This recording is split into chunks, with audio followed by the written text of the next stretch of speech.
Volkswagen diesel வெஹிக்கிளில் எப்படி timing set பண்ணுறதை பார்க்க போகிறோம். டைமிங் கேஸ் சைடு டைமிங் கவர்லாம் பிரிச்சுட்டு டைமிங் எப்படி செட் பண்ணுறதை தான் பார்க்குறோம். கிராங்க் ஷாஃப்டோட ஃபுல்லி ரொட்டேஷன் பண்ணி டைமிங் மார்க் செட் பண்ணுறோம்.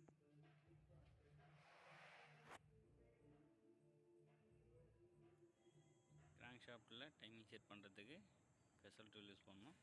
இப்போ பெசல் டூல் வச்சு லாக் பண்ணும்போது கிராங்க் புள்ளி, கேம் புள்ளி மற்றும் டீசலோட பம்ப் புள்ளி இதை வந்து மூணுமே செட் ஆகணும்.